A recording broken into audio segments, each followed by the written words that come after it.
আমাদের জীবনে আমরা যখনই এমন কোনো মানুষের সাথে পরিচিত হই যে বয়সে, পদে এবং আর্থিক দিক থেকে আমাদের থেকে পিছিয়ে, তখন আমরা সবাই খুব হীন নজরে তাদের দিকে দেখি। মনেই করি না যে সেই ব্যক্তির নিজস্ব একটা অস্তিত্ব রয়েছে, তার নিজেরও একটা মাহাত্ম্য রয়েছে। আমাদের মনেই হয় না যে আমাদের সামনে দাঁড়িয়ে থাকার যোগ্যতা আছে তাদের। চলুন আপনাকে একটা প্রশ্ন করি, শূন্যের নিজস্ব মূল্য কোথায়? আপনি বলবেন কিছুই না। শূন্যের আবার নিজস্ব মূল্য কোথায়? কিন্তু যখন এই শূন্যই কোনো সংখ্যার সাথে এসে যুক্ত হয়ে যায়, কোনো অঙ্কের সাথে এসে যুক্ত হয়ে যায়, তখন তার মূল্য অনেক গুণ বৃদ্ধি পায়। অর্থাৎ এই শূন্যের মূল্য অবশ্যই আছে। আর আমাদের জীবনেও এমন কিছু ব্যক্তি থাকেন, তাদের দেখে মনে হয় যে এদের কোনো মূল্যই নেই। কিন্তু যখন এই ব্যক্তি কারোর সাথে এসে জুড়ে যান, তখন তার মূল্য সেই ব্যক্তির বৃদ্ধি ঘটায়। এই সংসারে এমন কোনো ব্যক্তি নেই যার কোনো মূল্য নেই। যদি আমরা ধনুকের কথা বলি, তাহলে তার জন্য একটি দড়ির প্রয়োজন হয়, যেটি প্রত্যঞ্চা হিসেবে ব্যবহৃত হয়। যদি এই প্রত্যঞ্চা না থাকে, তাহলে ধনুকের কোনো মূল্যই থাকে না। যদি প্রত্যঞ্চা না থাকে, তাহলে ধনুকের অস্তিত্ব অসম্পূর্ণ থেকে যায়। এই সংসারে যে কোনো ব্যক্তি হোক বা যে কোনো বস্তু হোক, প্রত্যেকের নিজস্ব একটি মূল্য আছে।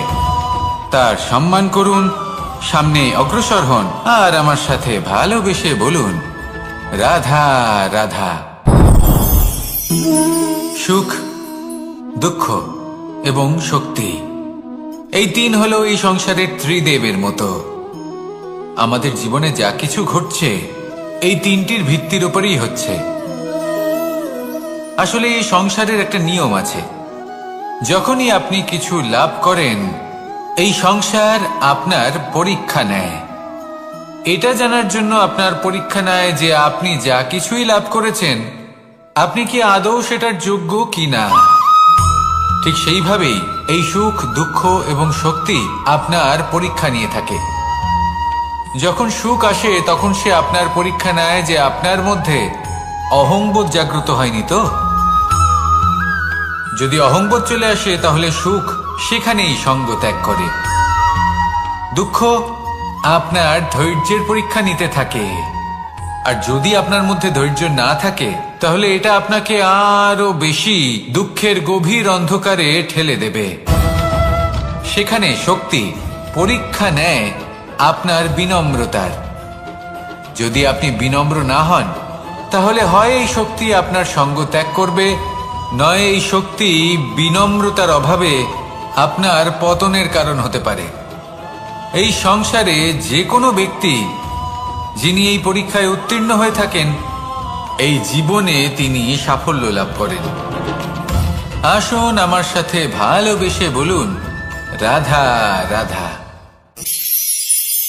মানুষের জীবনে উন্নতি লাভ করার জন্য তিনটি স্তম্ভের প্রয়োজন হয়। প্রথম স্তম্ভ শিক্ষা। এই শিক্ষা আমাদের জ্ঞান প্রদান করে। দ্বিতীয় স্তম্ভ ব্যবসা, যার দ্বারা আমরা ধন উপার্জন করি। তৃতীয় স্তম্ভ হলো আমাদের ঈশ্বর, আমাদের ইষ্ট। এনার সাথে যদি আমরা জুড়ে থাকতে পারি, তাহলে এমন একটা মানসিক বল আপনি লাভ করবেন, যেটা এই সংসারে আর কোথাও পাওয়া সম্ভব নয়। কিন্তু মানুষ অনেক সময় জীবনে এই তিনটি স্তম্ভ লাভ করা সত্ত্বেও সামনে অগ্রসর হতে পারেন না। তখনও জীবনে কঠিন পরিস্থিতি আসতেই থাকে। এমনটা ঠিক কেন হয়? কারণ সে জীবনে এই তিনটি স্তম্ভ লাভ করে নেয়, জীবনে প্রয়োগও করে, কিন্তু তার ভিতের কথা সে ভুলেই যায়। যেমন প্রথম স্তম্ভ অর্থাৎ শিক্ষা। এই শিক্ষার আধার হলো শুভ চেতনা। যদি অন্তরে শুভ চেতনা না থাকে, তাহলে এই শিক্ষার কোনো গুরুত্ব থাকে না। দ্বিতীয় স্তম্ভ ব্যবসা। পরিশ্রম করে উপার্জন করতে হবে, এই কথাটা আমরা সবাই জানি এবং সবাই চেষ্টাও করি। কিন্তু ব্যবসা করতে করতে আমরা এটা ভুলে যাই আমাদের ব্যবহার কেমন হয়ে পড়েছে। এই ব্যবহার যদি শুভ হয়, তাহলে আমাদের উপার্জন আস্তে আস্তে একটা স্থির জায়গায় এসে পৌঁছবে। এবং তৃতীয় স্তম্ভ আমাদের ভগবান। যদি ওনার শরণে আপনি যেতে চান, তাহলে তার পূর্বে নিজের মা বাবাকে সেবা করুন। তাদের যত্ন করুন, তাদেরকে ভালোবাসুন, কারণ ওনারাই হলেন এই সংসারে আপনার সব থেকে বড় ইষ্ট। তাহলে 3 স্তম্ভের সাথে সাথে তাদের আধারকেও নিজের জীবনে প্রাধান্য দিন। কোনো সমস্যা আসবে না, জীবনে একের পর এক উন্নতি করবেন এবং এই মন প্রসন্ন হয়ে বলবে রাধা রাধা। মানুষের এই সংসারে জীবনযাপন করার জন্য কিছু জিনিসের প্রয়োজন পড়ে। এমন কিছু আবেগ, এমন কিছু বস্তু আছে যেগুলো তার প্রয়োজন হয়, কিন্তু সব থেকে বেশি যে জিনিসটা তার প্রয়োজন হয় সেটা হলো সম্মানের।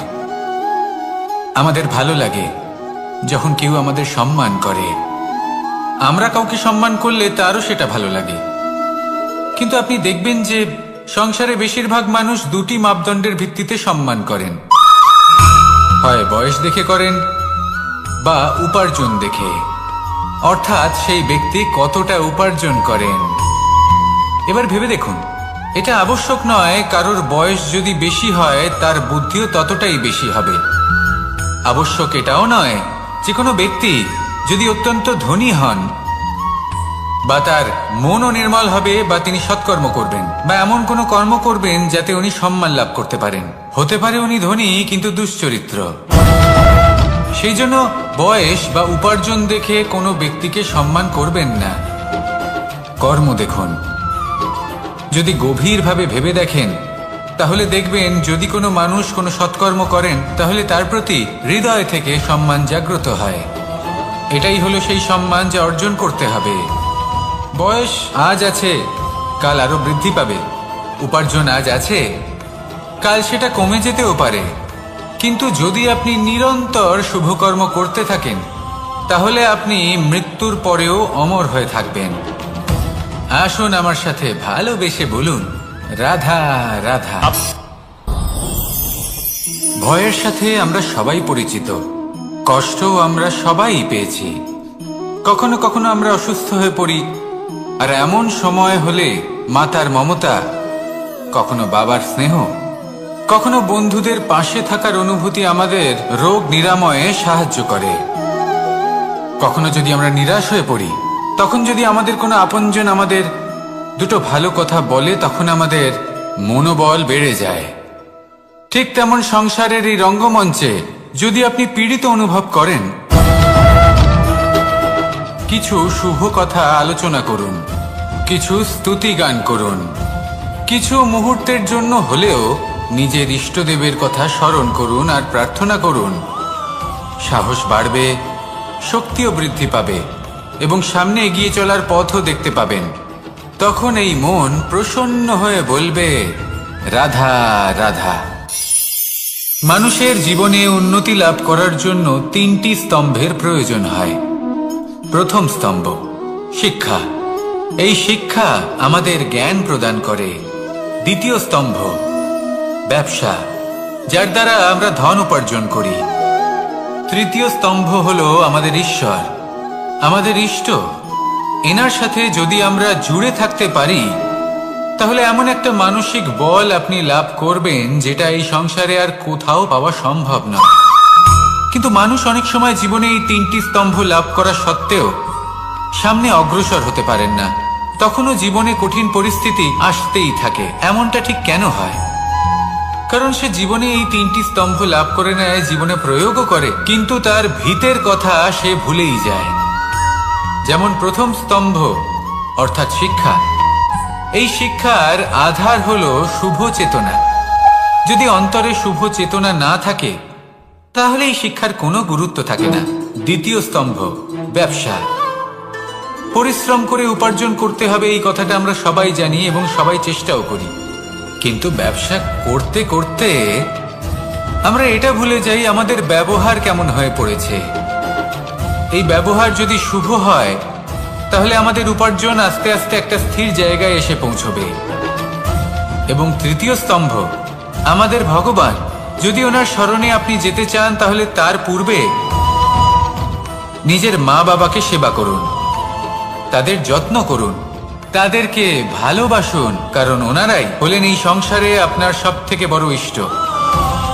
তাহলে 3 স্তম্ভের সাথে সাথে তাদের আধারকেও নিজের জীবনে প্রাধান্য দিন। কোনো সমস্যা আসবে না, জীবনে একের পর এক উন্নতি করবেন এবং এই মন প্রসন্ন হয়ে বলবে, রাধা রাধা। সুখ, দুঃখ এবং শক্তি, এই তিন হলো এই সংসারের ত্রিদেবের মতো। আমাদের জীবনে যা কিছু ঘটছে এই তিনটির ভিত্তির উপরেই হচ্ছে। আসলে এই সংসারের একটা নিয়ম আছে, যখনই আপনি কিছু লাভ করেন এই সংসার আপনার পরীক্ষা নেয়। এটা জানার জন্য আপনার পরীক্ষা নেয় যে আপনি যা কিছুই লাভ করেছেন আপনি কি আদৌ সেটার যোগ্য কিনা। ঠিক সেইভাবেই এই সুখ, দুঃখ এবং শক্তি আপনার পরীক্ষা নিয়ে থাকে। যখন সুখ আসে তখন সে আপনার পরীক্ষা নেয় যে আপনার মধ্যে অহংবোধ জাগ্রত হয়নি তো। যদি অহংবোধ চলে আসে তাহলে সুখ সেখানেই সঙ্গ ত্যাগ করে। দুঃখ আপনার ধৈর্যের পরীক্ষা নিতে থাকে, আর যদি আপনার মধ্যে ধৈর্য না থাকে তাহলে এটা আপনাকে আরো বেশি দুঃখের গভীর অন্ধকারে ঠেলে দেবে। সেখানে শক্তি পরীক্ষা নেয় আপনার বিনম্রতার। যদি আপনি বিনম্র না হন তাহলে হয় এই শক্তি আপনার সঙ্গ ত্যাগ করবে, নয় এই শক্তি বিনম্রতার অভাবে আপনার পতনের কারণ হতে পারে। এই সংসারে যে কোনো ব্যক্তি যিনি এই পরীক্ষায় উত্তীর্ণ হয়ে থাকেন এই জীবনে তিনি সাফল্য লাভ করেন।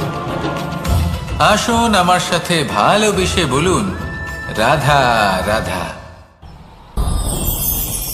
ভয়ের সাথে আমরা সবাই পরিচিত, কষ্ট আমরা সবাই পেয়েছি।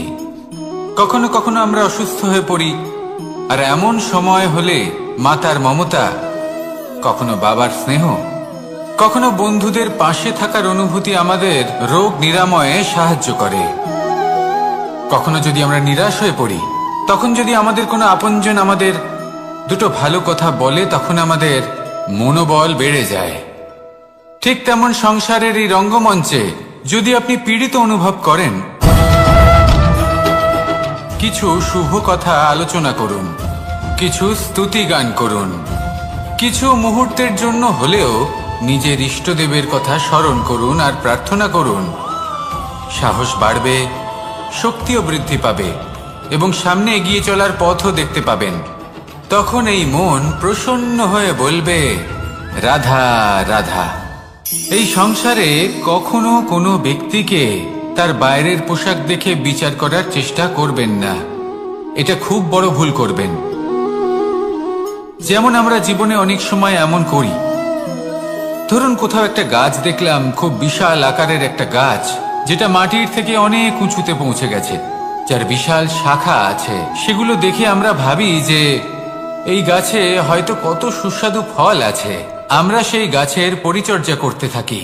আবার অন্যদিকে হলো একটি তৃণ, যেটা মাটি থেকে কিছুটা উঁচুতে পৌঁছেছে, কিন্তু সেই তৃণর নিচে, মাটির নিচে অত্যন্ত সুস্বাদু ফল বা সবজি জন্ম নেয়, যা আমাদের স্বাস্থ্যের পক্ষে অত্যন্ত উপকারী।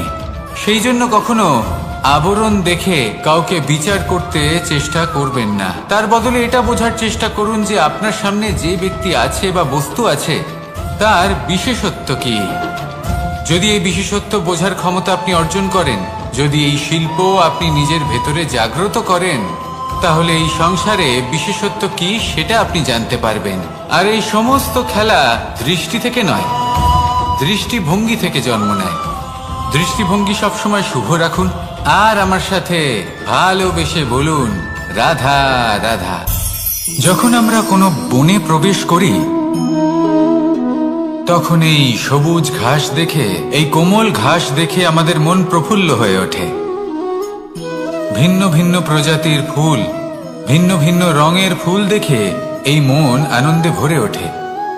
এখানে শিশুরা আনন্দ লাভ করে, বড়রা ভোজন গ্রহণ করেন, কথাবার্তা বলেন, হাঁটাহাঁটি করে বেড়ান। এবার ভেবে দেখুন, যখন এই উপবনের নির্মাণ হয়েছিল সেই সময় যদি এই মাটিকে সঠিকভাবে খনন না করা হতো, যদি তাতে সঠিকভাবে বীজ রোপণ না করা হতো, যদি কোনো সংঘর্ষ না হতো, পরিশ্রম না করা হতো, যদি চলতে চলতে পায়ে কাঁটা না বিঁধে যেত, তাহলে এই সুন্দর বন দেখে আমরা কি এই আনন্দ লাভ করতে পারতাম? কখনোই নয়। ধরুন কোনো নদীর তটে সুন্দর একটি বন আছে, সেই বনের আনন্দ লাভ করতে গেলে আপনাকে সেই নদী পার করতেই হবে। যদি সুখের নদীর কাছে পৌঁছতে চান তাহলে তটে যে কাঁটা রয়েছে সেগুলোর সাথে সংঘর্ষ করতেই হবে। এই সংসারে যদি আপনি সুখ লাভ করতে চান তাহলে সুখ লাভের এই যাত্রা শুরু করতে হবে সংঘর্ষ দ্বারা। তাহলে সংঘর্ষকে স্বাগত জানান, এর পেছনেই সুখ রয়েছে যা আপনার জন্য অপেক্ষা করছে। এবার হাসুন আর আমার সাথে ভালোবেসে বলুন, রাধা রাধা। মানুষ সুখী জীবনযাপনের প্রতি এতটাই অভ্যস্ত হয়ে পড়ে যে একটা ছোট্ট সমস্যা এলেই সে সবার থেকে সাহায্য চাইতে শুরু করে দেয়। সে সাহায্য লাভও করে এবং সেই সংকট থেকে সে বেরিয়েও আসে। কিন্তু এই সাহায্য কিছু মুহূর্তের, আর কিছু মুহূর্তের হলো এই দুঃখ। এই দুই মুহূর্তের সাহায্যের জন্য আজীবন আপনি তার কাছে ঋণী হয়ে থাকেন। আর মানবিকতার খাতিরে আপনার মনে কৃতজ্ঞতা জেগে ওঠে, আর সেই কৃতজ্ঞতা বোধ হলো যে আপনি কখনো সেই ব্যক্তিকে ছাপিয়ে যেতেই পারবেন না। সেই জন্য জীবনে সবসময় চেষ্টা করবেন নিজেকে প্রস্তুত রাখতে সেই সব সমস্যার জন্য, সেই সব বাধার জন্য যেগুলো আপনার জীবনে আসতে পারে। ততক্ষণ সাহায্য চাইবেন না যতক্ষণ না অন্য কোনো পথ না থাকছে। সাহায্য চাওয়া অনুচিত নয়, কিন্তু সাহায্য চাইলে এবং সাহায্য পেলে আপনি আজীবন কৃতজ্ঞ এবং ঋণী হয়ে থাকবেন। আর তারপর একদিন আপনি পরিবর্তন দেখতে পাবেন যে কিভাবে আপনি ছোট ছোট সমস্যার জন্য সাহায্য না চেয়ে বড় বড় সমস্যার সম্মুখীন হতে প্রস্তুত হয়ে গেছেন। এটাই হলো সংসারের নীতি। এটাই পালন করুন আর আমার সাথে ভালোবেসে বলুন, রাধা রাধা। আপনি কখনো কাউকে পর্বতে আরোহণ করতে দেখেছেন? বা আপনি কখনো নিজে কোনো পর্বতে আরোহণ করেছেন? করে থাকলে আপনি এই বিষয়ে অবশ্যই জানবেন যে যখন আমরা শিখরের দিকে এগোই, ওপরের দিকে এগিয়ে চলি, তখন আমাদের একটু ঝুঁকে পথ চলতে হয়। তখনই আমরা সেই পর্বত আরোহণ করতে পারি। কিন্তু যে ব্যক্তি নিচের দিকে ফিরে আসছেন তিনি কিন্তু ঝুঁকে চলেন না, তিনি দৃঢ়ভাবে সোজা হয়ে নিচে নামেন। এই ভারসাম্য বজায় রাখার এই খেলাতে সংসারের একটা সার লুকিয়ে রয়েছে। যদি আপনিও জীবনে উঁচুতে উঠতে চান, শিখরে পৌঁছতে চান, তাহলে আপনাকেও নত হয়ে বিনম্র হয়ে সামনে এগোতে হবে। সেখানে যদি আপনি বুক চিতিয়ে উদ্ধতভাবে অহংকার বোধ নিয়ে চলতে থাকেন, সেখান থেকেই আপনাকে নিচে নামতে হবে। কোনো ব্যক্তি তার বিনম্র স্বভাব দেখেই বোঝা যায় যে সেই ব্যক্তি সাফল্যের শিখর দেশে আরোহণ করছে নাকি নিচে তথা খাদের দিকে যাত্রা করছে। তাই সবসময় বিনম্র থাকুন, শ্রেষ্ঠ কর্ম করুন, পরিশ্রম করুন আর আমার সাথে ভালোবেসে বলুন, রাধা রাধা। মানুষের জীবনে স্বচ্ছতার একটা আলাদা গুরুত্ব আছে। যদি আপনি নিজেকে স্বচ্ছ রাখেন তাহলে আপনার নিজেরও ভালো লাগবে, সামনের ব্যক্তিরও ভালো লাগবে, একটা অন্যরকম প্রভাব পড়বে। কিন্তু একজন শ্রেষ্ঠ ব্যক্তি কিভাবে হয়ে ওঠা সম্ভব? যার মধ্যে গুণ আছে, শিক্ষা আছে, শুভ চেতনা আছে, যিনি সৎকর্ম করেন। কিভাবে হব সেই ব্যক্তি যার মধ্যে জ্ঞান আছে? শুধুমাত্র স্বচ্ছ থাকলে তো তা হওয়া সম্ভব নয়। প্রথমে আপনাকে বুঝতে হবে যে মানুষের মধ্যে চারটি মূল তত্ত্ব আছে। প্রথম হলো তার শরীর, যার দ্বারা উনি যে কোনো কর্ম করে থাকেন। দ্বিতীয় তত্ত্ব হলো তার মন, যার দ্বারা কোনো কর্ম করার জন্য সে নিজেকে প্রেরণা দিতে থাকে। তৃতীয় তত্ত্ব হলো বুদ্ধি, যে কর্ম আমরা করতে চাই, যে লক্ষ্যে আমরা পৌঁছতে চাই, সেটা আমরা কিভাবে কোন পথে করব সেটা স্থির করা যায় বুদ্ধি দিয়ে। আর চতুর্থ তত্ত্ব হলো আত্মা। আত্মা হলো এমন এক তত্ত্ব যার কোনো সমাপ্তি নেই। আত্মা হলো অজয়, কিন্তু এরও শুদ্ধিকরণের প্রয়োজন হয়। এই চারটি তত্ত্বের শুদ্ধিকরণ করতে থাকুন, এদের নির্মল রাখুন, শুদ্ধ রাখুন। এবং এটা কিভাবে হবে?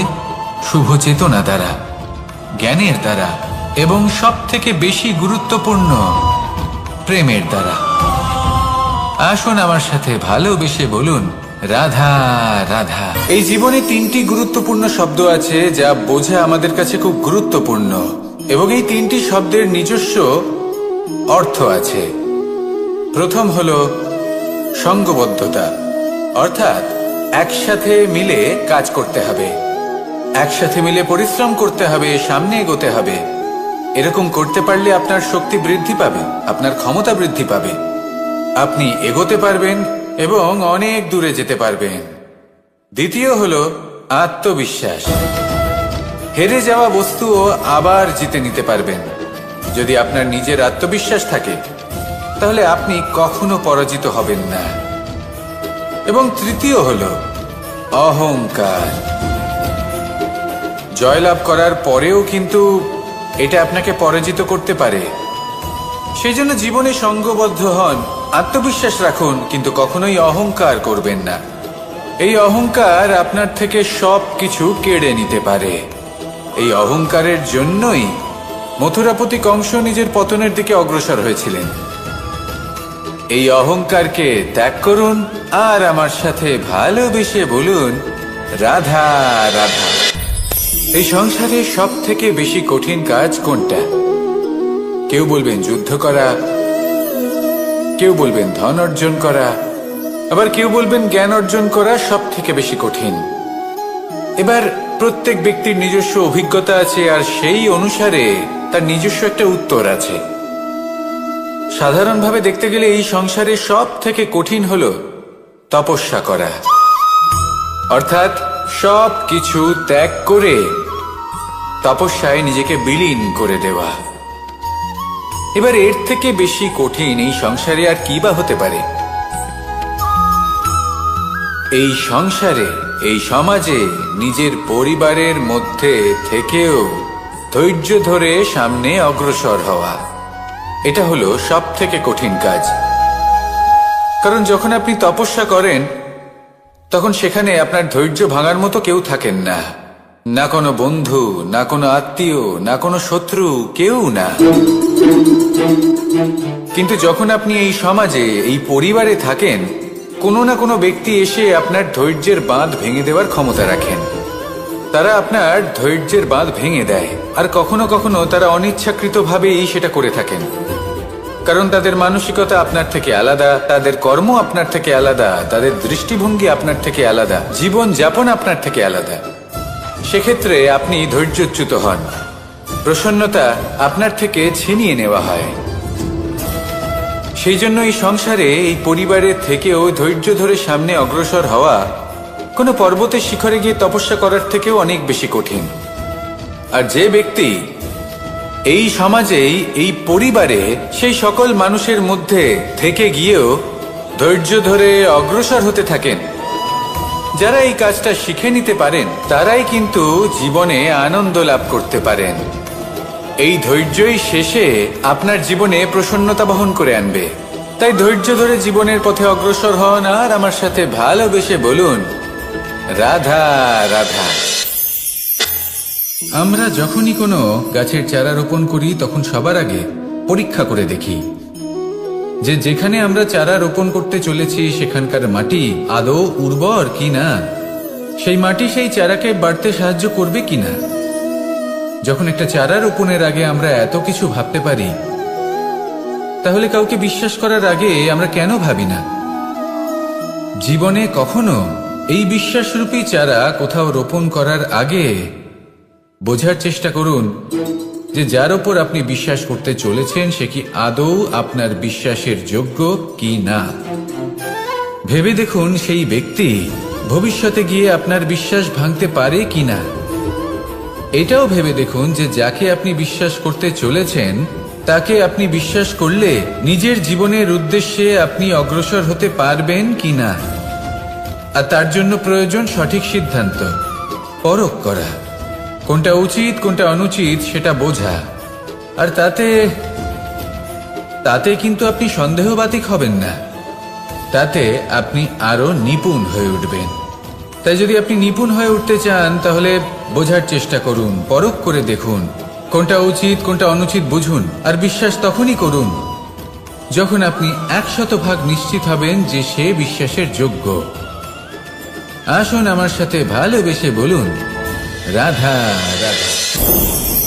রাধা কখনো কখনো আমার জন্য বড়ই সুগন্ধি আতর নিয়ে আসে, পারিজাত ফুলের মালা নিয়ে আসে আমার প্রসাধন করবে বলে, এবং আমার সব থেকে বেশি প্রিয় মাখন নিজে হাতে বানিয়ে আনে আমাকে নিজে হাতে খাইয়ে দেবে বলে, সবকিছু আমাকে প্রসন্ন করবে বলে। কিন্তু আপনি কখনো ভেবেছেন যে এই আতর কিভাবে বানানো হয়? সহস্র ফুলের পাপড়ি একসাথে পিষে নিতে হয়, তারপরে তার থেকে যে রস নিঃসৃত হয় সেই রস দ্বারাই আতর তৈরি। অনেক সংখ্যক ফুলকে অসীম যন্ত্রণা ভোগ করতে হয়, তবে তারা আমার প্রসাধন সামগ্রী হয়ে উঠতে পারে।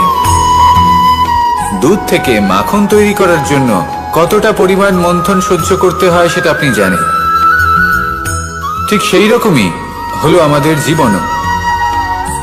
বিপদও আসে, কঠিন পরিস্থিতিও আসে, এর সম্মুখীন হতে শিখুন। মনে রাখবেন, আপনি হলেন সেই দুধ যাকে মন্থন সহ্য করতে হবে মাখন হয়ে ওঠার জন্য। মনে রাখবেন, আপনি হলেন সেই ফুলের মতন যাদের পিষ্ট হতে হবে সুগন্ধি আতর হয়ে ওঠার জন্য, যাকে এই সংসার পছন্দ করে। কখনো কখনো জীবনে আপনার সাথে খারাপ শুধুমাত্র এই কারণে ঘটে যাতে আপনার শ্রেষ্ঠ রূপ এই সংসারের সামনে আসতে পারে। শুধুমাত্র কঠিন পরিস্থিতি এবং বিপদকে একটা সুযোগ হিসেবে দেখার চেষ্টা করুন।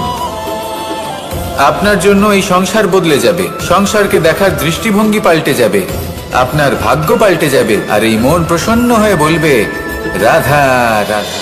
পাশা নামক এই খেলাটি আপনারা নিশ্চয়ই খেলেছেন, না খেলে থাকলে দেখেছেন, আর যদি দেখেও না থাকেন তাহলে নিশ্চিত রূপে শুনেছেন। মহাভারতের এই মহাযুদ্ধ কোথাও না কোথাও এই পাশা নামক খেলার কারণে হয়েছিল। পাশার এই বিচিত্র খেলা, দান, এইসবের কারণে কেউ নিজের মাথায় রাজ মুকুট পরিধান করেছিলেন, আবার সেখানে এই পরাজিত হওয়ার জন্য কাউকে বনবাস ভোগ করতে হয়েছিল। কিন্তু এই খেলা সমাপ্ত হওয়ার পরে সমস্ত ঘুঁটি আর এই পাশার ছক একই পুটলিতে স্থান পেল। এটাই হলো আমাদের জীবন। এই সংসারে আমরা জয় পরাজয়ের বিষয়ে এতটাই ভাবি, এত চিন্তা করি যে এই জীবনের খেলার আনন্দটাই উপভোগ করতে পারি না। আর অবশেষে কি হয়? কেউ জয়ী হন, কেউ পরাজিত হন, কিন্তু দুজনেই একই স্থানে পৌঁছে যান। প্রত্যেক ব্যক্তি মৃত্যুর পরে একটি নির্দিষ্ট স্থানেই পৌঁছতে বাধ্য, কিন্তু ততক্ষণ এই জীবন, এই খেলা, তার আনন্দ উপভোগ করুন।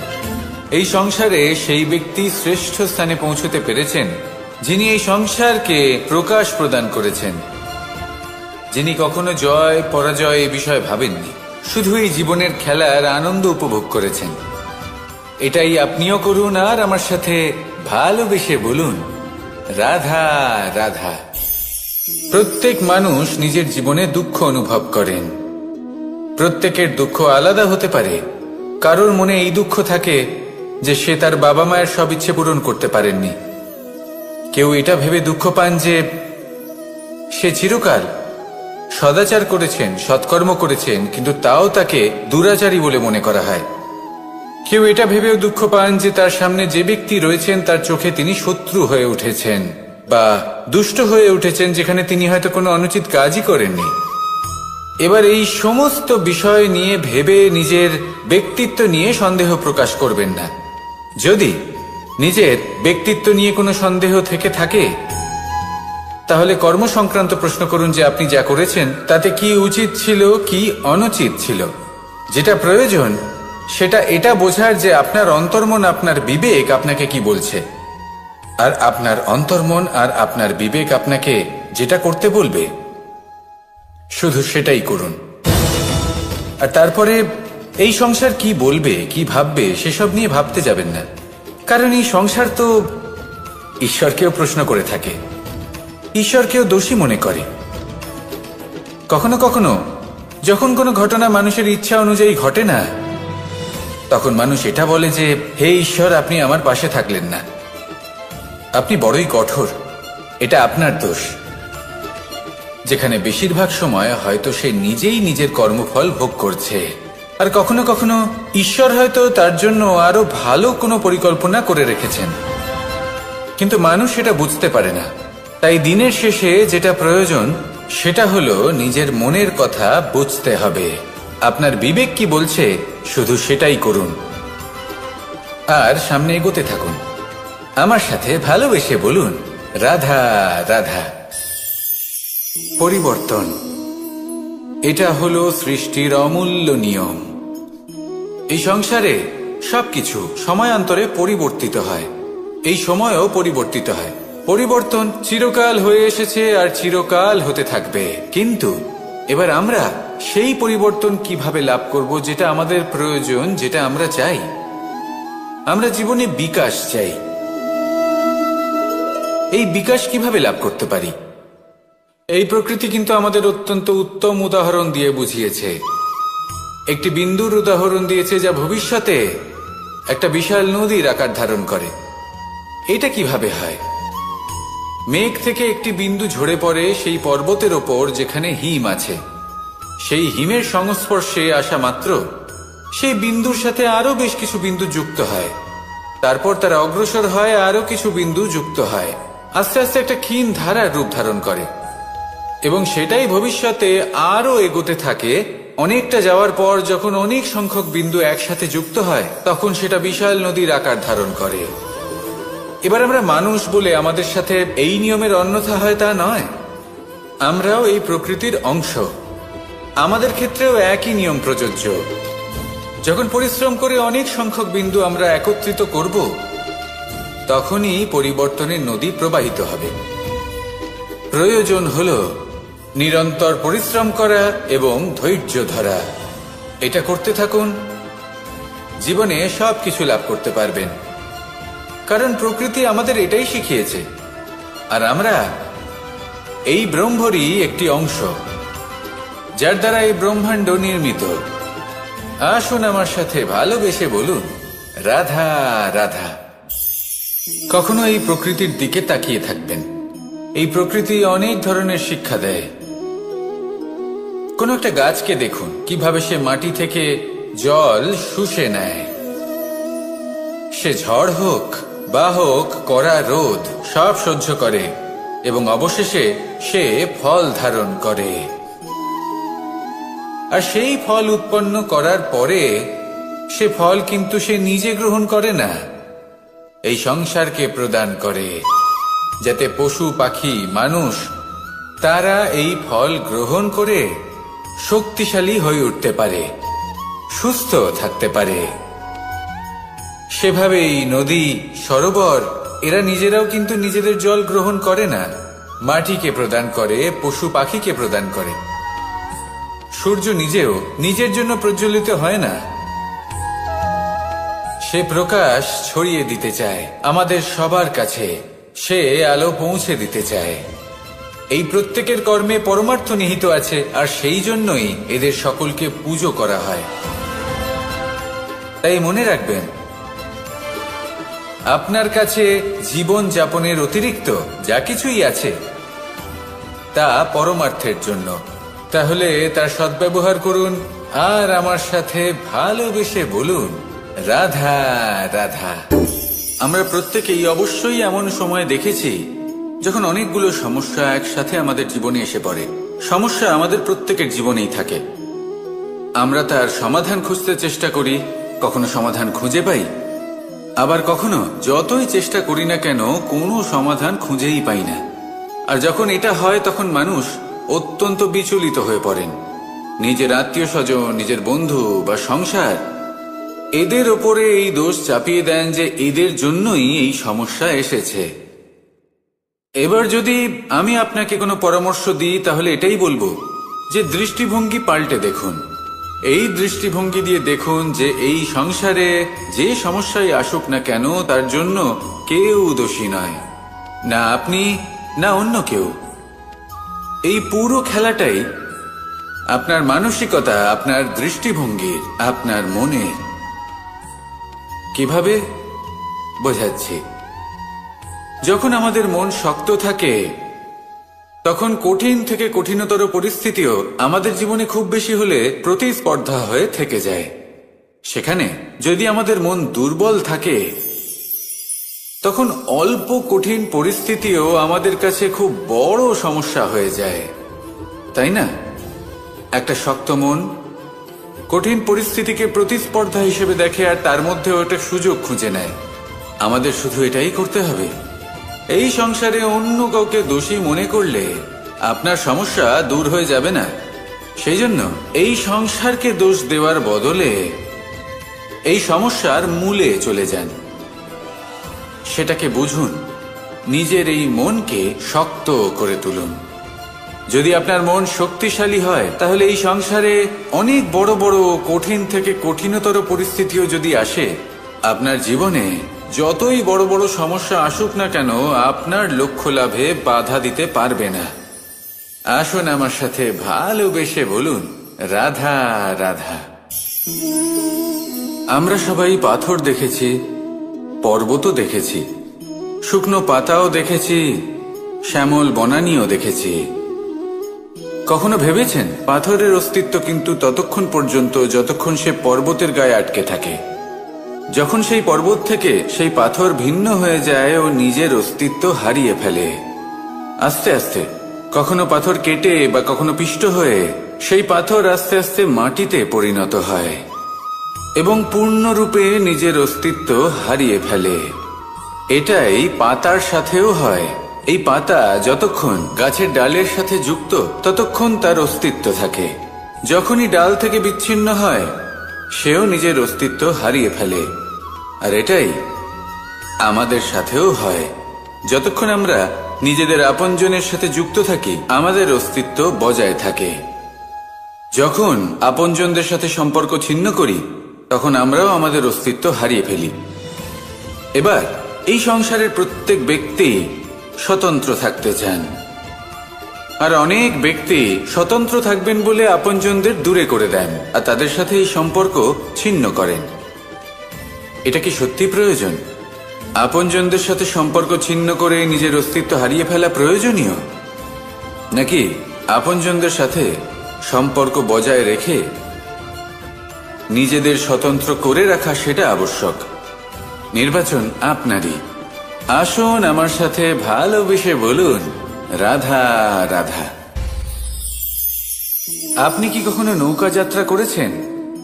করে না থাকলেও নিশ্চয়ই দেখেছেন যে এই জল যা নিজের অন্তরে সব কিছু সমাহিত করে নিতে পারে, এই নৌকা সেই জলের ওপরেই ভেসে থাকে। নদীর স্রোত কাটিয়ে সে সামনে অগ্রসর হয়। কিন্তু যদি এই নৌকায় কোনো ছিদ্র হয়, তাহলে কিন্তু সেই নৌকা ডুবে যাবে। আর এতে কোনো তফাৎ হবে না যে সেই ছিদ্র ছোট নাকি বড়, নৌকা ডুবে যাবে। এই ছিদ্র হলো আমাদের জীবনে আমাদের অপগুণ, আমাদের দোষ, আমাদের বিকার। কখনো এটা ভাববেন না যে এই দোষ খুবই ছোট, এতে কিছুই যাবে আসবে না। না, সেই ছোট দোষ, সেই ছোট বিকার যদি সেটাকে শুধরে না নেন, তাহলে সেটা আপনাকে আপনার পতনের দিকে নিয়ে যাবে। শেষ পর্যন্ত এটা আপনার উপর নির্ভরশীল যে আপনি কি চান। আপনার জীবনের এই নৌকা এভাবেই ডুবে যেতে দেখবেন, নাকি নিজেকে শুধরে নিয়ে সেই নৌকার সেই ছিদ্রটাকে ভরিয়ে তুলতে চাইবেন? নির্বাচন আপনার। আসুন আমার সাথে ভালোবেসে বলুন, রাধা রাধা। জল, জলই পৃথিবীতে বেঁচে থাকার জন্য আবশ্যক তো বটেই, কিন্তু এই জল আমাদের একটা অত্যন্ত গুরুত্বপূর্ণ শিক্ষা প্রদান করে। কখনো এই জলকে দেখেছেন?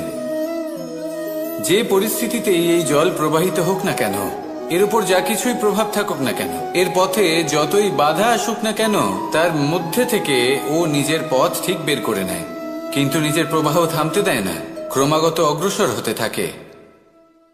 সেরকমই একটা শিক্ষা যেটা আমরা জল থেকে পেয়ে থাকি, তা হলো এটা: আমরা যখন জলের দিকে তাকাই, তখন আমরা নিজের প্রতিবিম্ব দেখি, স্পষ্টভাবে দেখতে পাই। কিন্তু তখনই দেখতে পাই যখন এই জল শান্ত থাকে, স্থির থাকে। যদি এই জল অশান্ত হয়ে থাকে, স্থির না হয়, তাহলে আমরা এতে নিজের প্রতিবিম্ব দেখতে পাই না। এটাই আমাদের মনের সাথেও হয়ে থাকে। যখনই জীবনে কোনো সংকট, সময়, এই সময় আসলে কি? এই সময় একটা সরল রেখা তো কখনোই নয়। সময় হলো একটা চক্র, যেখানে এর আদি সেখানেই হলো এর অন্ত, আর যেখানে তা শেষ হয় সেখান থেকেই তার শুরু হয়। এই সময় একটা অত্যন্ত বিচিত্র চিন্তা, বিচিত্র ভাবনা, একটা বিচিত্র বস্তু যা কেউ বুঝতে পারেন না। এই সময়ের লীলা, এর কোনো প্রমাণ নেই, কোনো জ্ঞান নেই, কোনো পরিমাপ নেই। শুধু এটুকু আমরা জানতে পারি, যেখানে শেষ হবে সেখান থেকে একটা নতুন সূচনাও হবে। যা আজ আপনার কাছে আছে কাল অন্য কারোর কাছে যাবে, তারপরে তার কাছ থেকেও অন্য কারোর কাছে যাবে, তারপরে তার থেকেও ছিনিয়ে নেওয়া হবে। এই নিয়তির একজনের কাছ থেকে অন্যজনের কাছে আদান প্রদানের এই সময় হলো আপনার সময়।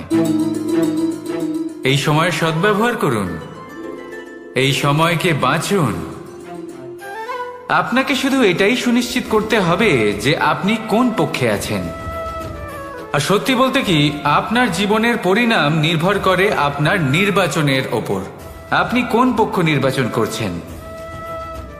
তাহলে মনে রাখবেন, জীবনে সেই পক্ষই নির্বাচন করবেন যা চয়ন করার পরে আপনি সুখ অনুভব করবেন, আপনি সন্তোষ লাভ করবেন, প্রসন্নতা লাভ করবেন। আর আমি এটাই সুনিশ্চিত করব যে এই পক্ষ যেন শান্তির পক্ষ হয়, এই পক্ষই যেন প্রেমের পক্ষ হয়। তাহলে চিন্তা করবেন না, আর আসুন আমার সাথে ভালোবেসে বলুন, রাধা রাধা।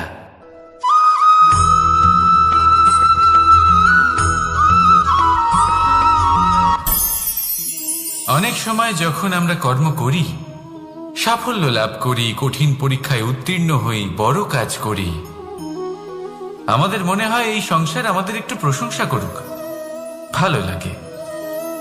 অনেকবার মনে হয় এটা হলো আমাদের কর্মের ফলই বটে, আমরা আনন্দ পাই। কিন্তু যখন আমরা এই প্রশংসা পাই না, তখন কি হয়? আমরা দুঃখী হয়ে যাই, ভেঙে পড়ি। মনে হয় যেন আমার জন্য কেউ চিন্তাই করে না, এমন মনে হয় যেন আমাদের আনন্দে অন্য কেউ আনন্দই পায় না। অনেক রকম ভাবনা আসে। কিন্তু আমি আপনাকে একটা প্রশ্ন করতে চাই, আপনি যে কাজই করেন না কেন, যে কর্মই করেন না কেন, তা কি শুধুমাত্র প্রশংসার জন্য করেন?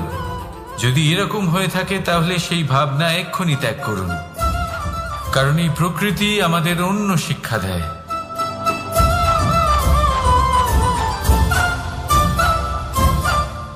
এই ফুলকে দেখুন, এই যে ফুলের সুবাস, যা আমার মনকে উচ্ছ্বসিত করে তোলে, মনে শক্তির সঞ্চার করে,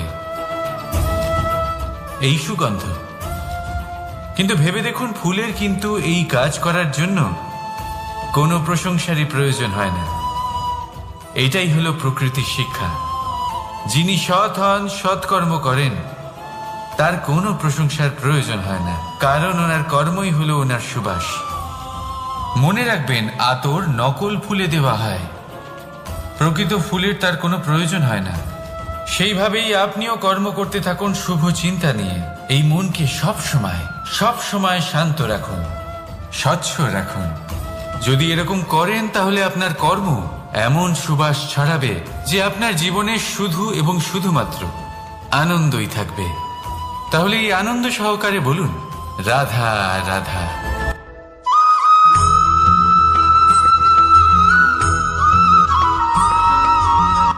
কর্ম এবং ফল দেখতে গেলে এই সমস্ত ব্রহ্মাণ্ড এই দুইয়ের মাঝেই স্থির হয়ে আছে। মানুষজন কর্ম করেন ভালো ফল লাভের আশায়, আর ভালো ফল লাভের আশায় উনি এটাই ভুলে যান যে উনি যে কর্ম করছেন তা কি করছেন। আমি বলেছিলাম কর্ম করুন ফলের চিন্তা না করে, কিন্তু কি কর্ম করছেন সেই বিষয়ে ভাবাটাও অত্যন্ত আবশ্যক। নয়তো অনেক সময় আমরা এমন কর্ম করে ফেলি যা না চাইতেও বিষে পরিণত হয়। যা হয়েছে দুঃশাসনের সাথে, দুর্যোধনের সাথে, গুরু দ্রোণের সাথে। একজনের মানসিকতা উচিত ছিল না, একজনের বিবেক উচিত ছিল না, আরেকজন যে পক্ষ নির্বাচন করেছিলেন সেই পক্ষ উচিত ছিল না। আর যা কিছু ওনাদের সাথে হলো, আপনার, আমাদের সকলের সাথে তা হতে পারে। আমি বলেছিলাম কর্ম করুন, ফলের চিন্তা করবেন না, কিন্তু এই কর্মের বিষয়ে বিচার করে দেখাটাও ততটাই আবশ্যক। দেখুন, কর্ম করার উচিত প্রক্রিয়া ফলের চিন্তা না করা, কিন্তু যদি আপনার কর্ম শুভ হয় তাহলে তার ফলও নিয়তি আপনাকেই দেবে। সর্বদা কর্ম করার সময় এটা ভাবুন যে আপনার এই কর্ম এই সংসারকে, এই সমাজকে, আপনার পরিবারকে, আপনার আশেপাশের মানুষজনকে কোন দিশায় নিয়ে যাবে। যদি এটা সবার জন্য মঙ্গলময় হয় তাহলে কর্ম করতে থাকুন। আর হ্যাঁ, নিশ্চিত রূপে ফলের চিন্তা করবেন না। আসুন আমার সাথে ভালোবেসে বলুন, রাধা রাধা।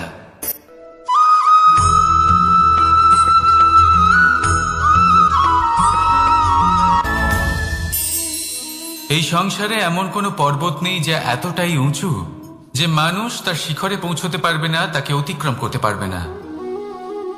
এই সংসারে এমন কোনো সাগর নেই যা কিনা এতটাই গভীর যেখানে মানুষ তার তলদেশে পৌঁছে ফিরে আসতে পারবে না।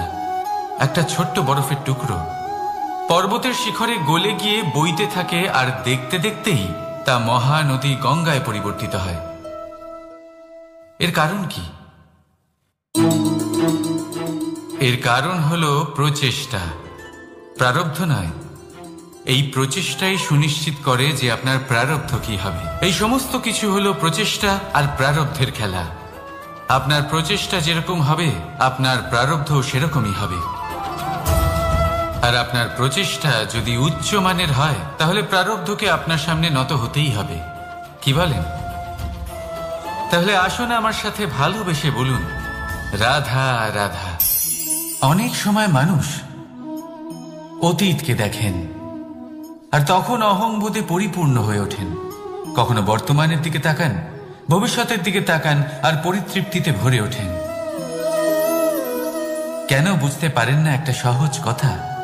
এই যে সৃষ্টি, এই সৃষ্টি হলো একটা বড় চক্র যা বারংবার আপনার কাছে ফিরে আসবেই। কঠিন থেকে কঠিনতর পরীক্ষায় আপনাকে নিযুক্ত করবে, যাতে আপনাকে উত্তীর্ণ হতেই হবে। যা কাল ছিল তা আজ নেই, এটা সবাই জানেন। যা আজ আছে তা হয়তো কাল থাকবে না, এটাও আপনাকে মেনে নিতে হবে, তাও আবার হাসি মুখে। শান্ত থাকতে শিখুন আর কখনোই মনের মধ্যে অহংকার উৎপন্ন হতে দেবেন না।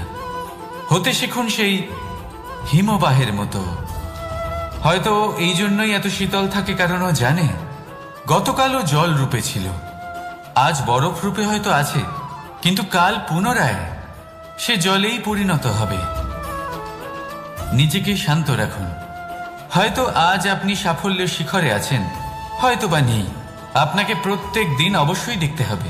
শুধু নিরন্তর প্রচেষ্টা করতে থাকুন, প্রত্যেক পরিস্থিতির জন্য তৈরি থাকুন, আর একে ভারসাম্যে রাখতে শিখুন। আপনার কাল হোক, আজ হোক বা আগামীকাল, আপনার ভালো দিন হোক বা খারাপ দিন, সব পবিত্র হয়ে যাবে। তাহলে আসুন আর আমার সাথে ভালোবেসে বলুন, রাধা রাধা।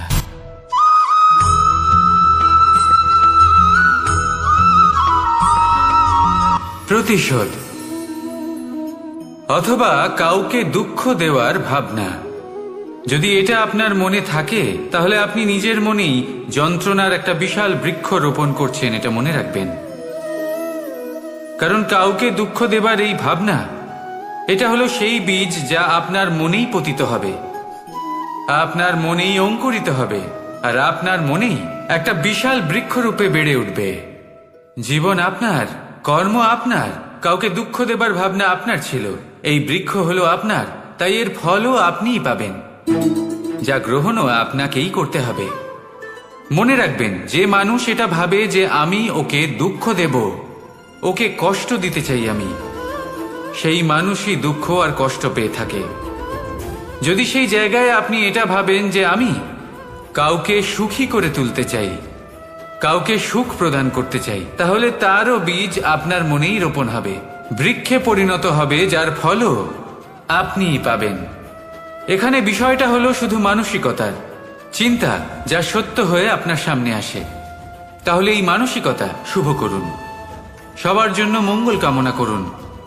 অন্যের মনে আপনার জন্য ভালো চিন্তা থাকুক বা না থাকুক, আপনি সবার জন্য শুভ চিন্তা করে কর্ম করতে থাকুন, তাহলে আপনার সাথেও ভালোই হবে। তাহলে আসুন আর আমার সাথে ভালোবেসে বলুন, রাধা রাধা।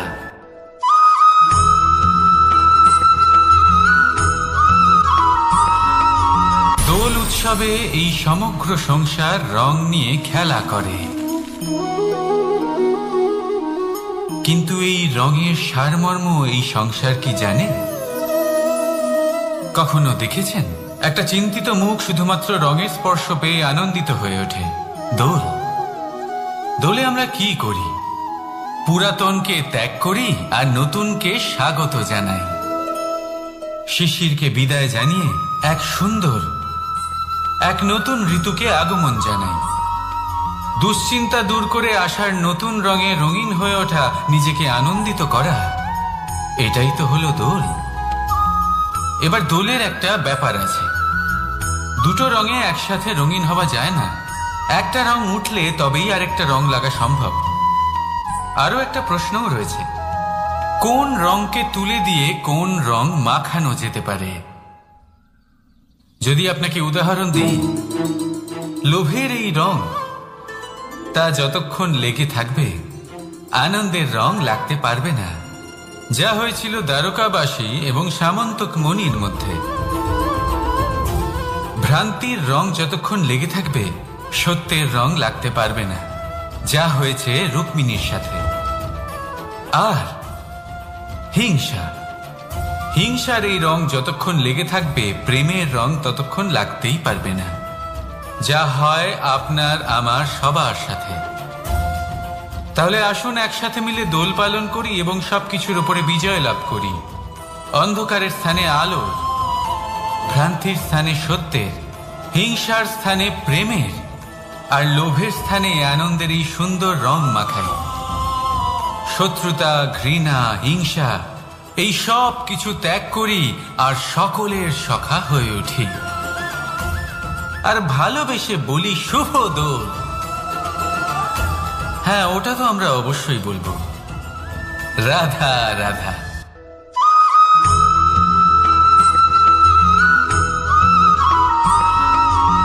কখনো কখনো মানুষ মনে করেন যে সে নিজেই সব থেকে বেশি শক্তিশালী, তিনি হলেন জ্ঞানী। দেখুন, এটা ভালো ব্যাপার যে আপনার মধ্যে শক্তি আছে, জ্ঞান আছে, আর এটা শুধু আপনার জন্য নয়, এই সমস্ত সমাজের জন্য, দেশের জন্য, সমগ্র পৃথিবীর জন্য অত্যন্ত আবশ্যক। কিন্তু এই কথাটাও বোঝা অত্যন্ত আবশ্যক যে এই জ্ঞান যেন কখনো অহংকার না হয়ে ওঠে। যখন মানুষের মধ্যে জ্ঞান থাকে তখন সে রাম হয়ে ওঠে। রাম, যিনি সমুদ্রের বুকে সেতু বানিয়েছিলেন, বানর সেনার দ্বারা রাক্ষস রাজকে পরাজিত করেছিলেন, আর চিরকালের জন্য সবার কাছে আদর্শ হয়ে উঠেছিলেন। আর যদি মানুষের মনে অহংকার জন্মায় তাহলে সে রাবণ হয়ে ওঠে। দেশে বিদেশে যতই খ্যাতি থাকুক না কেন, সে রাক্ষস হয়ে ওঠে, নিজের সাথে সাথে সমস্ত কুলের বিনাশ করে বসে।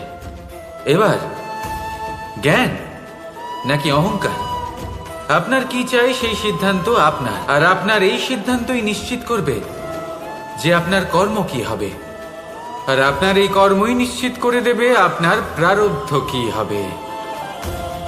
তাহলে শুভ কর্ম করুন আর আমার সাথে ভালোবেসে বলুন, রাধা রাধা।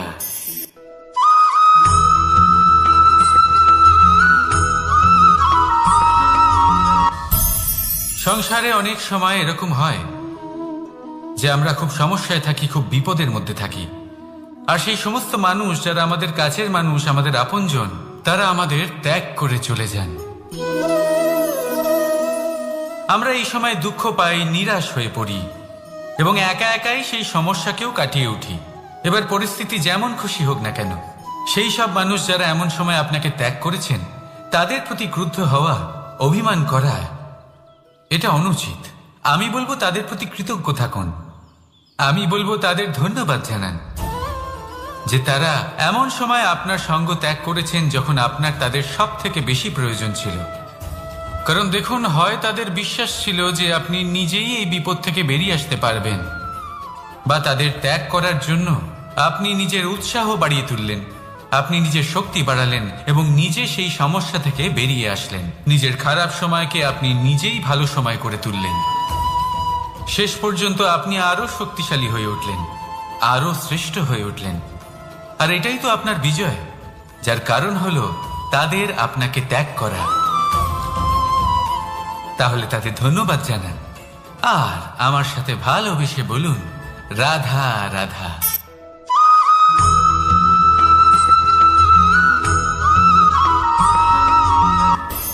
সুখ আর অভিজ্ঞতা, এই দুই জীবনে একসাথে কখনোই আসে না। মনে রাখবেন, যেখানে সুখ থাকে সেখানে অভিজ্ঞতা থাকে না। আর যখন এই সুখ আমাদের জীবন থেকে দূরে চলে যায়, তখন আমাদের জীবনে আসে এই অভিজ্ঞতা। পরমাত্মা, প্রকৃতি, নিয়তি এই অভিজ্ঞতাকে আমাদের জীবনে পাঠান যাতে আমরা একটা অত্যন্ত গুরুত্বপূর্ণ শিক্ষা, একটা জ্ঞান প্রাপ্ত করতে পারি। এই অভিজ্ঞতা আমাদের শেখায় যে অতীতে এমন কি হয়েছিল যা আমাদের করা উচিত হয়নি। আমাদের শেখায় ভবিষ্যতে এমন কি আছে যা আমাদের করা উচিত আর কি করা উচিত নয়। দেখতে গেলে এই অভিজ্ঞতা আমাদের সেই শিক্ষা দেয় যার জন্য আমরা সুখের দিকে উচিতভাবে অগ্রসর হতে পারি। সেই জন্য জীবনে যখনই দুঃখ আসবে, দুঃখের এই সময় আসবে, তখন হতাশ হবেন না। বোঝার চেষ্টা করুন এই পরিস্থিতি কেন এসেছে, কি শিক্ষা দিতে এসেছে। যদি আপনি সেই জ্ঞান লাভ করেন, সুখের পথে অগ্রসর হন, তাও উচিত রূপে, তাহলে এই অভিজ্ঞতার উদ্দেশ্য পূরণ হয়ে যায়। তাহলে আসুন আর আমার সাথে ভালোবেসে বলুন, রাধা রাধা।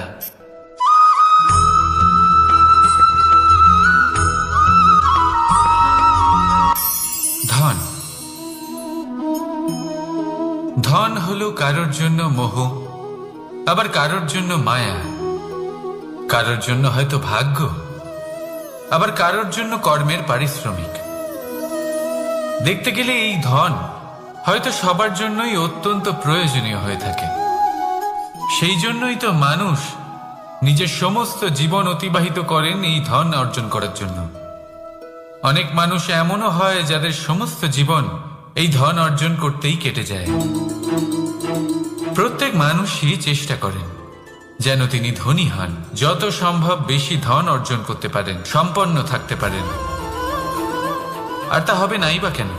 কারণ এটাই হলো এমন এক বস্তু যা আদান প্রদান এমন নানান কাজে আসে। চেষ্টা তো সব মানুষই করেন, ধন অর্জন সব মানুষ করতে পারেন না।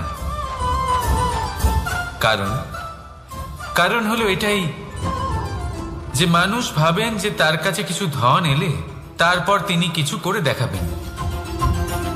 আর ধন ভাবে যদি এই মানুষ কিছু করে দেখান তাহলে আমি তার কাছে আসব। সেই জন্য কিছু করে দেখান, এমন শ্রেষ্ঠ কাজ করে দেখান যাতে ধন নিজেই আপনার কাছে ছুটে আসে। যদি আপনি ধন লাভের আশায় ছোটেন তাহলে আপনি নিজের সন্তোষ ভাব হারিয়ে ফেলবেন। কিন্তু এই সম্পত্তি যদি আপনার কাছে ছুটে আসে তাহলে আপনাকে মহান বলা হবে। সেই জন্য কাজ করুন, শ্রেষ্ঠ কাজ করে দেখান, দেখবেন এই ধন ফলস্বরূপ আপনার কাছে আসবেই আসবে। তাহলে আসুন আমার সাথে ভালোবেসে বলুন, রাধা রাধা।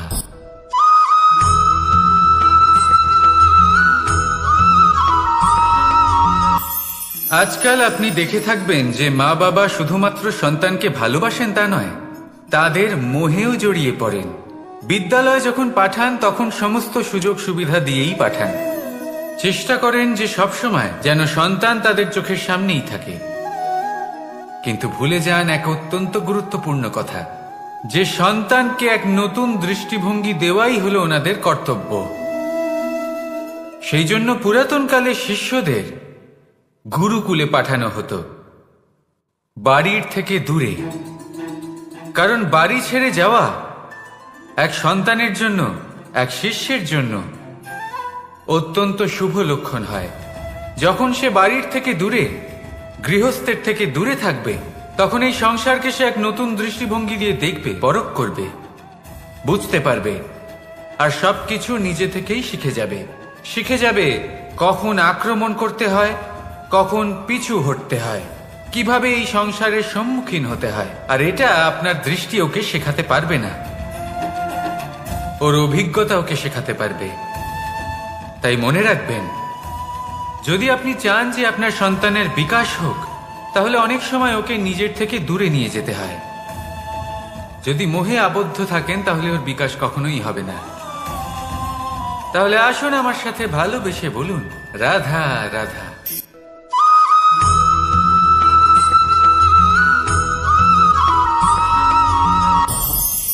আমাদের মনে সবসময় একটা প্রশ্ন এসেই থাকে, এই জীবন যা কিনা ঈশ্বর আমাদের দিয়েছেন, একটা জীবন। ঈশ্বর এক আত্মা দিয়েছেন পৃথিবীতে বাঁচার জন্য। যতদূর আমরা জানি, আমাদের কাছে একটাই জীবন রয়েছে। আমরা ভাবি এই জীবন গুছিয়ে কিভাবে রাখা যায়। প্রত্যেক মানুষ ভাবেন যে আমি কি করি যাতে এই জীবনকে গুছিয়ে রাখা যায়, কিরকম কর্ম করব, কিরকম পুণ্য করব, কি ধরনের শাস্ত্র পড়ব যাতে আমি সেই জ্ঞান অর্জন করি, যাতে জীবনটা সুন্দর করে তুলতে পারি। আমাদের সমগ্র জীবন কেটে যায় এই প্রশ্নের উত্তর খুঁজতে, সেই শাস্ত্র অধ্যয়ন করতে। এমন অনেক মানুষ তাও বুঝতে পারেন না। আসুন আজ আমি আপনাকে একটা সহজ কথা বলি, যার দ্বারা আপনি নিজের জীবন সুন্দর করবেন। জীবন, জিহ্বা, এদের দুজনেরই হলো একটাই রাশি। জিহ্বা অর্থাৎ আপনার কথা। এই কথাকে সংযত রাখুন, একে সুন্দর করে তুলুন, মধুর কথা বলুন। যতটা সম্ভব একে নিয়ন্ত্রণে রাখুন, আপনার জীবন সুন্দর হয়ে উঠবে। কারণ এই শব্দ হয় অত্যন্ত শক্তিশালী। এটা হলো এমন এক বন্ধন যা আপনার সামনের মানুষকে আপনার ব্যক্তিত্বের সাথে জুড়ে দিতে পারে। তাই এই শব্দ সংযত রাখুন, একে সুন্দর করে তুলুন। আপনার জীবন আপনা থেকেই সুন্দর হয়ে উঠবে। আর আসুন এই মধুর সুন্দর অনুভূতি দিয়ে বলুন, রাধা রাধা।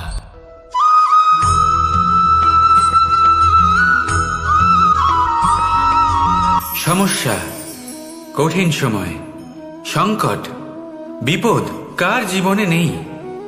প্রত্যেকের জীবনে আছে। কিন্তু আমাকে একটা কথা বলুন, যদি নৌকায় ঢেউকে ভয় পেতে শুরু করে, তাহলে সাগর পার করবে কে? কখনো কোনো ছোট্ট পিঁপড়েকে দেখেছেন, যে আকারে হয়তো ছোট হতে পারে কিন্তু বড় শিক্ষা দিয়ে যায়? কিন্তু আমরা শিখিই না। এবার দেখুন একটা পিঁপড়েকে, যে ভোজনের খোঁজে বাইরে বের হয়, একটা ছোট্ট দানা তুলে নেয়। ছোট দানা তোলে কারণ তার থেকে বেশি সে তুলতেই পারবে না। সে দানা নিয়ে চলতে শুরু করে, কোনো দেওয়ালে উঠে পড়ে, আবার পড়েও যায়। সেই দানা দূরে কোথাও একটা পড়ে যায়, তা আবার খোঁজে, তুলে নেয়, আবার চলতে থাকে। পড়ে যায় আবার ওঠে, পড়ে যায় আবার ওঠে। সেই দানাটা রেখে দেয়, আবার বেরিয়ে পড়ে ভোজনের খোঁজে। পরিশ্রম করতে থাকে কিন্তু হার মানে না। এই শিক্ষাই তো আমাদের প্রাপ্ত করতে হবে। নিরন্তর পরিশ্রম আর নির্ভীক হয়ে কর্ম করে যেতে হবে। এটাই হলো সাফল্যের মাধ্যম, এটাই হলো জয়ের মন্ত্র, অচ্যুত অজয় অস্ত্র। তাহলে আসুন আর আমার সাথে ভালোবেসে বলুন, রাধা রাধা।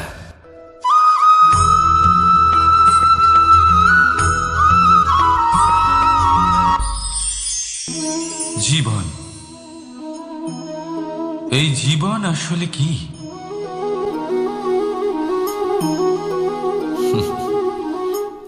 এই প্রশ্ন সবার মনেই এসে থাকে।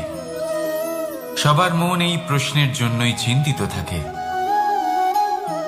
এই জীবন আসলে কি, এর উদ্দেশ্য আসলে কি, কি করা যেতে পারে এই জীবনে? এই জীবন কি কিছু পাওয়ার, নাকি এই জীবন কিছু হারাবার? এই জীবন কি আসলে সেটাই যেখানে আমাদের পরমাত্মার খোঁজ করা উচিত, নাকি আমাদের ধাবিত করা উচিত নিজেদের স্বপ্নের লক্ষ্যে? এই জীবন আসলে কি? এই জীবন আসলে অত্যন্ত সরল। এ হলো শান্ত জলের মতো, একটা আয়নার মতো এই জীবন। এই জীবন আসলে ঠিক যেন এক আয়নার মতো। আয়না কি করে? আপনাকে সেটাই দেখায় যা আপনি করে থাকেন। আপনি হাসি মুখে আয়নার দিকে তাকান, আয়না আপনাকে আপনারই মুখ দেখাবে, সেই হাসি সমেত। আপনি রেগে গিয়ে আয়নার দিকে তাকান, আয়না আপনাকে সেটাই দেখাবে। আপনি প্রসন্নভাবে হেসে আয়নার দিকে তাকালে আয়না আপনাকে সেটাই দেখাবে। এটাই হলো জীবন, একটা আয়নার মতো। আপনি এটা ভাববেন না যে এই জীবন আপনাকে কি দিয়েছে, বরং এটা ভেবে দেখুন যে আপনি এই জীবনকে কি প্রদান করেছেন। যদি আপনি এই জীবনকে সুখ প্রদান করেন, আনন্দ দিতে পারেন, ভালোবাসা দিতে পারেন, তাহলে এই জীবনও আপনাকে সুখ, আনন্দ আর ভালোবাসাই দেবে। তাহলে আসুন এই সুখ, আনন্দ আর ভালোবাসা দিয়ে বলুন, রাধা রাধা।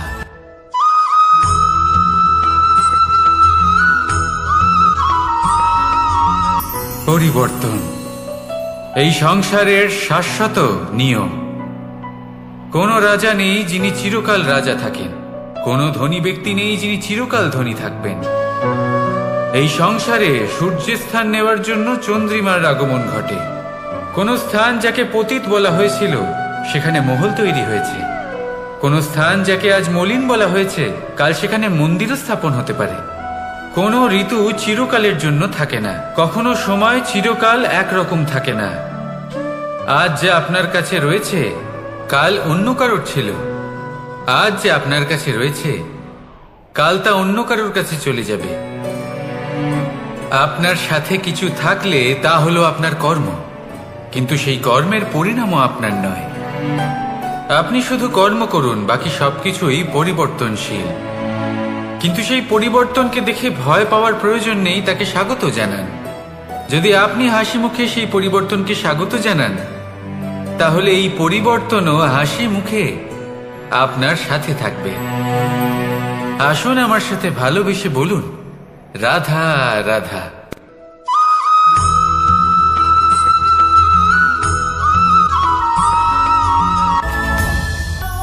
ধরিত্রীর বুকে গজিয়ে ওঠা এই দুব্য ঘাস দেখেছেন?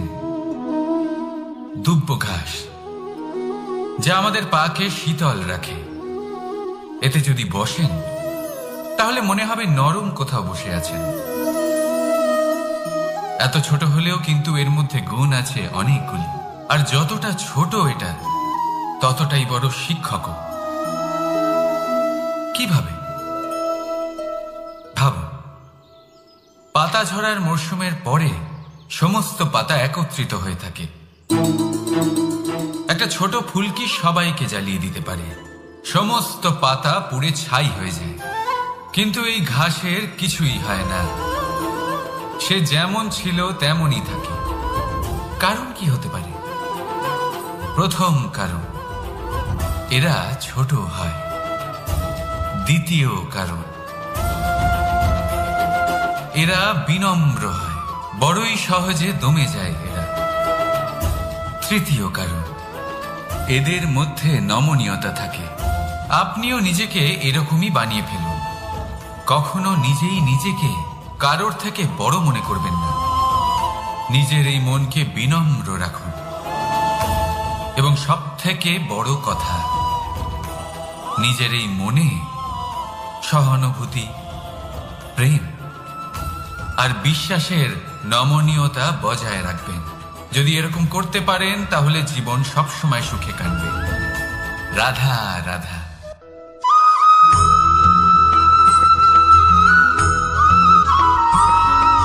সদিচ্ছা দেখতে গেলে 3 অক্ষরে তৈরি এই শব্দ, কিন্তু সমস্ত ত্রিলোক তার উপরেই আধারিত।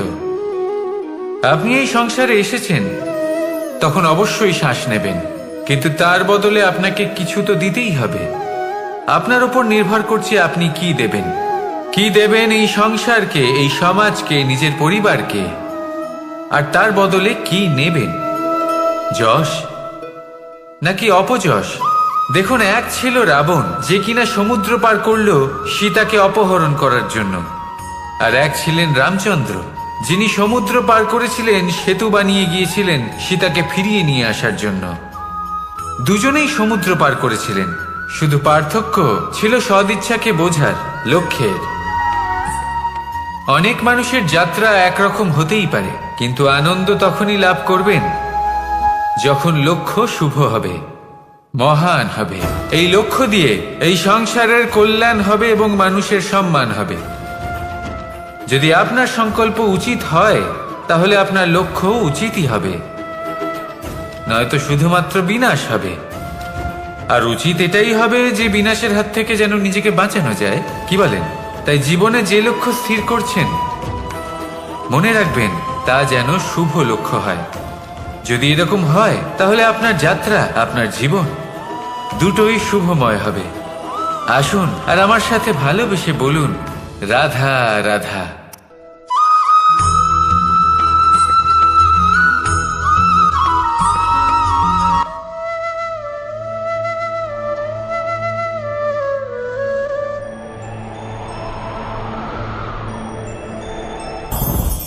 লোভ আপনার অন্তরের আরো একটা শত্রু। দেখতে গেলে এটা একটা শব্দ, একটা সংস্কৃত শব্দ, লব ধাতু থেকে উৎপন্ন হয়েছে। এর অর্থ কিছু লাভ করা। কিছু লাভ করা অনুচিত নয়, আরো কিছু লাভ করাও অনুচিত নয়, কিন্তু সব থেকে বেশি আমি লাভ করব, আমি আরো চাই, আরো বেশি চাই, আরো বেশি পেতে চাই, এটাই হলো লোভ। আর এই লোভ যখন গ্রাস করে, তখন আপনি যা পেতে চান, সে ধনই হোক বা মানই হোক, তা অর্জন করার জন্য মানুষ যে কোনো স্তরে পৌঁছে যেতে পারে। যদি মানুষ ধন অর্জন করতে চান, তাহলে তার জন্য তারা অধর্মের পথেও চলতে পারেন। যদি সম্মান অর্জন করতে চান, তাহলে অন্য মানুষকে ছোটও করতে পারেন। শেষ পর্যন্ত আপনার এটা মনে হতে পারে যে যদি একটু অল্পই প্রাপ্ত করতাম, কিন্তু ভালোবেসে প্রাপ্ত করতাম, এই জীবন আরো অনেক বেশি সুখী হতো। লোভ আপনার জীবনে, আপনার মনে কখন যে প্রবেশ করবে সেটা আপনি জানতেও পারবেন না। তাই এটা চিনতে শিখুন, আর তৎক্ষণাৎ জীবন থেকে বাইরে ফেলে দিন। যা কিছু লাভ করতে চান তা ভালোবেসে লাভ করুন, আর সেই ভালোবাসার সাথেই বলুন, রাধা রাধা।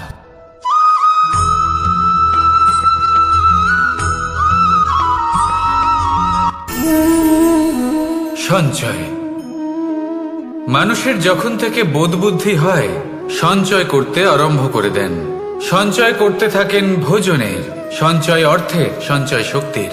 নিজের জন্য করেন, নিজের পরিবারের জন্য করেন, নিজের স্ত্রীর জন্য করেন, সন্তানের জন্য করেন, সন্তানের সন্তানের জন্য সঞ্চয় করেন। সঞ্চয় করার জন্য ওনার কাছে অনেক কারণ রয়েছে, কারণ উনি এটা ভাবেন যে এই সঞ্চিত শক্তির জন্য কেউ ওনার কোনো ক্ষতি করতে পারবে না।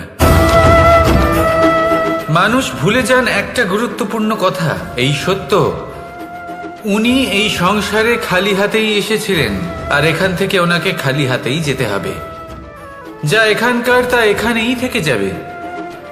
আর যদি কিছু ওনার সাথে যায়, তা হলো ওনার কর্ম, আর কিচ্ছু নয়।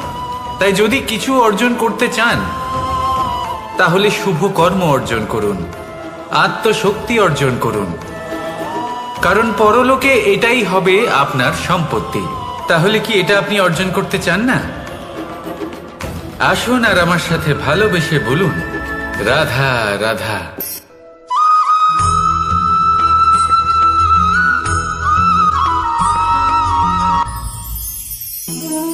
জীবনে ক্ষমা চাওয়া তাও কিছুটা সহজ, ক্ষমা করতে পারা অত্যন্ত কঠিন।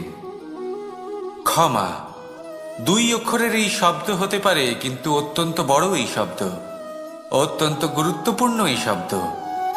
কখনো কখনো অন্য কাউকে ক্ষমা করে দেওয়া তাও কিছুটা সহজ কাজ, কিন্তু নিজেকে ক্ষমা করতে পারা অত্যন্ত কঠিন হয়ে দাঁড়ায়। অতীতে যদি আমাদের এমন কোনো ভুল হয় যে কারণে আমরা নিজেকে ক্ষমা করতে পারি না, অনেক সময় এমন কিছু ভুল করে বসি যে বিষয় শুধু আমরাই জানি, কিন্তু আমরা নিজেকে ক্ষমাই করতে পারি না, আর আমাদের বিকাশ সেখানেই স্তব্ধ হয়ে যায়। কারণ যদি আপনি ক্ষমা করতে না শেখেন, নিজেকে ক্ষমা যদি না করতে পারেন, তাহলে তা আপনার জীবনের সব থেকে বড় বাধা হয়ে দাঁড়াবে।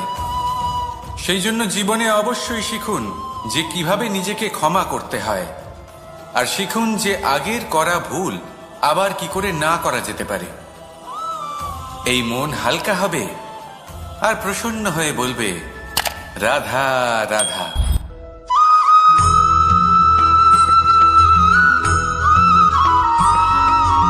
বটবৃক্ষের বীজ সর্ষের দানার থেকেও ছোট হয়, কিন্তু যখন তা নিজের রূপ ধারণ করে তখন তা বিশাল বৃক্ষের আকার ধারণ করে, যা সহস্র বছর ধরে বেঁচে থাকে, ছায়া প্রদান করে, পাখিদের আশ্রয় প্রদান করে, আর দেয় পথচারীদের বিশ্রাম করার স্থান। কেন? কারণ সেই ছোট বীজ তা মাটির ভেতরে গিয়ে নিজের খোলস ত্যাগ করে। অন্ধকারে থাকে সে, যতই আলো আসুক না কেন, যতই বর্ষা আসুক না কেন, সব সহ্য করে। আর তারপরে একটা চারা গাছ অঙ্কুরিত হয়, তারপর ধীর গতিতে একটা বিশাল বৃক্ষতে পরিণত হয়। দেখুন, জীবনে কঠিন সময় আসে, এই জন্য নয় যে আপনি হার মেনে নেবেন, এই জন্য আসে যাতে আপনি ভবিষ্যৎ নির্মাণের জন্য নিজেকে তৈরি করতে পারেন।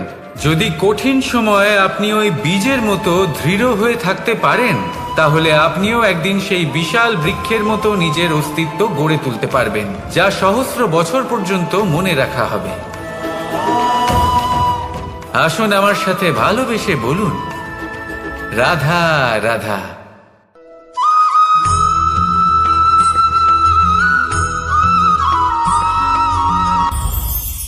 এই সংসারে যখনই কোনো সমস্যা আসে, তখন আমরা আমাদের সব থেকে বড় সম্বলের কাছে আশ্রয় খুঁজি, তা হলো আমাদের বিশ্বাস। এবার প্রশ্ন হলো এটাই যে এই বিশ্বাস কার উপর করা যেতে পারে? পরিবারের ওপর, বন্ধুর ওপর, নাকি তাদের ওপর বিশ্বাস করা উচিত যাদেরকে আমরা কখনো সঙ্গ দিয়েছি? দেখুন, এই সংসারে বিপদের সম্মুখীন হলে কে আপনাকে সাহায্য করবে সেটা নির্বাচন করা আপনার হাতে নেই। সেটা সেই সকল ব্যক্তির উপর নির্ভরশীল যে তারা আপনাকে সাহায্য করবে নাকি করবে না। অর্থাৎ যখনই কোনো বিপদ আসে, সর্বপ্রথম তার সম্মুখীন আমাদের নিজেকেই হতে হয়, আর তার জন্য প্রস্তুত থাকা প্রয়োজনীয়, সেই শক্তি, সেই সাহস অর্জন করা প্রয়োজনীয়। দেখুন, যখনই অন্ধকার আসে তখন সবার আগে কে আপনাকে ত্যাগ করে চলে যায়? আপনার নিজেরই ছায়া। এই অন্ধকারের সম্মুখীন হতে হয় অন্তরের প্রদীপের দ্বারা, অন্তরের আত্মা দ্বারা। তবেই আপনি অন্ধকারের ওপর জয়লাভ করতে পারবেন। সেই জন্য যে বিপদই আসুক না কেন, নিজেকে তার জন্য প্রস্তুত রাখা উচিত। সেই সাহস নিয়ে আসুন। এমন কোনো বিপদ নেই যা আপনাকে ভেঙে দিতে পারে। আসুন আমার সাথে ভালোবেসে বলুন, রাধা রাধা।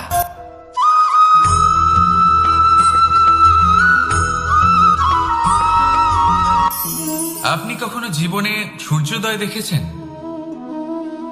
কত প্রশান্তিদায়ক, কত শক্তিদায়ক হয়। মনের মধ্যে যেন একটা নতুন প্রেরণা দান করে, একটা নতুন উৎসাহ। কিন্তু যদি আপনি উঠতে দেরি করেন, তাহলে আপনি এই সূর্যোদয় দেখতেই পাবেন না। ঠিক এরকমই হয় আমাদের জীবনেও। সুযোগ সূর্যোদয়ের মতো। যদি আপনি আপনার জীবনে দরকারের চেয়ে বেশি অপেক্ষা করেন এই সুযোগের সদ্ব্যবহার করতে, তাহলে এই সুযোগ আপনার অপেক্ষা কখনোই করবে না, তা চলে যাবে। সেই জন্য এদের সামলে রাখুন। সঠিক সময়ে আসলে এই সুযোগের সদ্ব্যবহার করুন, নিজের কর্মকে সম্পূর্ণরূপে সার্থক করুন। এটাকে এক মুহূর্তের মতো দেখুন। যদি এরকম করেন, তাহলে জীবনও সূর্যোদয়ের মতোই হবে, এতে সন্তুষ্টি থাকবে। গৌরব থাকবে, আর থাকবে শান্তি। রাধা রাধা।